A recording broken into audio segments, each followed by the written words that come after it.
আজকে জানেন কি হয়েছে? কি হয়েছে আপনি না বললে কি করে জানবো? আজকে আমার হাজবেন্ড সমস্ত টাকা, এটিএম কার্ড, ব্যাংকের বই সবকিছু আমাকে দিয়ে দিয়েছে। মেয়েরা চাইলেই সবকিছু করতে পারে, সেটা আমি ওকে খুব ভালো করে বুঝিয়ে দিয়েছি। আপনি সত্যি খুব সাদাসিধে। আপনাকে যে কেউ বোকা বানাতে পারে। এমন কেন বললেন? আপনার হাজবেন্ড আপনাকে মেরে ধরে হাতে রাখতে পারলো না, তাই অন্যরকম ভাবে চেষ্টা করছে। উনি আপনাকে ওনার সবকিছু দিয়ে আপনাকে কিন্তু হাতের মুঠোয় রাখার চেষ্টাই করছে। আমি তো একটা পুরুষ মানুষ, তাই পুরুষ মানুষদের ভাবনা চিন্তাটা খুব ভালো করেই বুঝি। আপনি কি ভাবছেন আপনার হাজবেন্ড আপনাকে ভালোবেসে এগুলো করছে? আমার কিন্তু সেটা মনে হয় না। আগে উনি আপনাকে ভালো করে হাতের মুঠোয় নিয়ে আসবে, তারপর নিজের আসল চেহারা আবার দেখাবে। আপনি মনে হয় ঠিকই বলছেন, নইলে ও এত তাড়াতাড়ি বদলে গেল কেন? আমি আপনাকে একটা বুদ্ধি দিচ্ছি, ওনার পেতে রাখা ফাঁদে আপনি কিন্তু ভুল করেও পা দেবেন না। ও তো আমাকে ভালো করে চেনে না। আমার সঙ্গে বেশি চালাকি করলে আমিও ভালো করে বুঝিয়ে দেবো আমি কি। কিন্তু ও তো সত্যি সত্যি বদলাতেও পারে। আমি আপনাকে একটা বুদ্ধি দিচ্ছি, যদি সেটা করেন তাহলে বুঝতে পারবেন উনি সত্যিই বদলে গেছেন নাকি চালাকি করছেন। বলুন তো কি করব? আপনি আজকে ওনাকে গিয়ে বলবেন আপনি ব্যাংকের সমস্ত টাকা খরচ করে ফেলেছেন। উনি তো আবার মডার্ন পোশাক পছন্দ করেন না। আমি আপনাকে যে ড্রেসটা দেব সেটা পরেই আপনি বাড়িতে যাবেন। তারপর ওনার রিয়াকশনটা লক্ষ্য করবেন। ব্যাংকের সমস্ত টাকা খরচ করে দিয়েছি এই কথা বলবো? আপনার যদি না ইচ্ছে করে তাহলে বলবেন না। আপনার যদি মনে হয় আপনার হাজবেন্ডই ঠিক, তাহলে ভালো। আমি আর কি, দুদিনের বন্ধু, আমার কথা মানতে যাবেনই বা কেন? আমি সেটা কখন বললাম?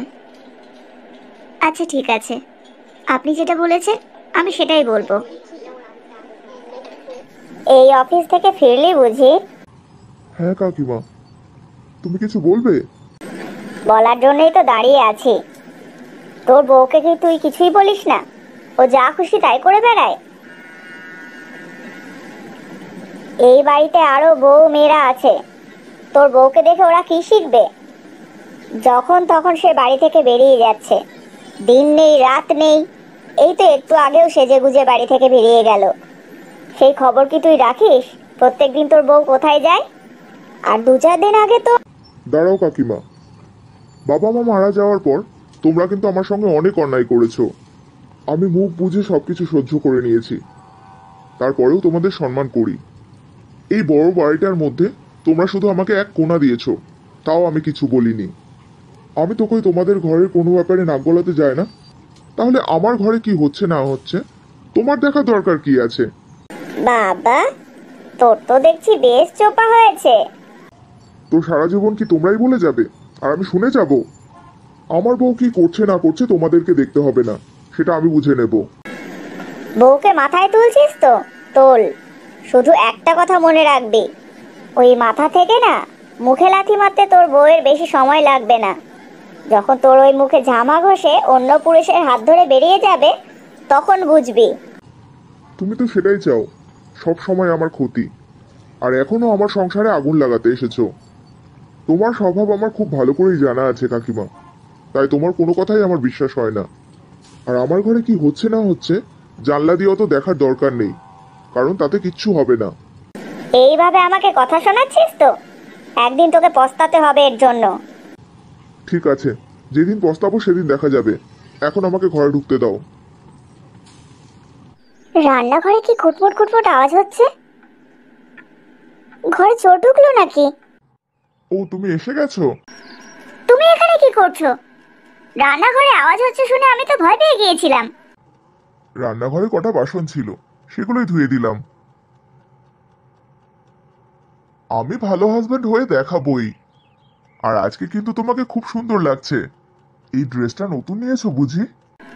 হ্যাঁ, নতুন নিয়েছি। এই ড্রেসটার দাম 10,000 টাকা। 10,000 টাকা? হ্যাঁ, আজকে শপিং করতে করতে ব্যাংকের প্রায় পুরো টাকাটাই শেষ হয়ে গেছে। ব্যাংকের পুরো টাকা শেষ করে ফেলেছো? তোমার কি মাথা খারাপ? আমি এত মাস ধরে টাকাগুলো জমিয়েছিলাম, আর তুমি একদিনে খরচ করে ফেললে। তোমাকে এটিএম কার্ডটা দেওয়াই আমার ভুল হয়েছে। ভেবেছিলাম সবকিছু তোমার হাতে তুলে দিলে তুমি একটু শুধরবে। তুমি তো দেখছি আমার ক্ষতি করে দিলে। বাহ বাহ বাহ, এই তাহলে তোমার আসল কথা। তার মানে তুমি ভালো হওয়ার নাটক করছিলে আমাকে হাতের মুঠোয় করার নতুন ফোন দি। ছি ছি, এই তোমার ভালোবাসা? তুমি কি চাও আমি সবকিছু শেষ করে পথে বসে যাই? এই এত দামি ড্রেসটা কেনার কি দরকার ছিল তোমার? আমি তোমার একটা টাকাও খরচ করিনি। এই ড্রেসটা আমার বন্ধু আমাকে দিয়েছে। আমি শুধু তোমার আসল চেহারাটা দেখার জন্য মিথ্যে কথা বলেছি।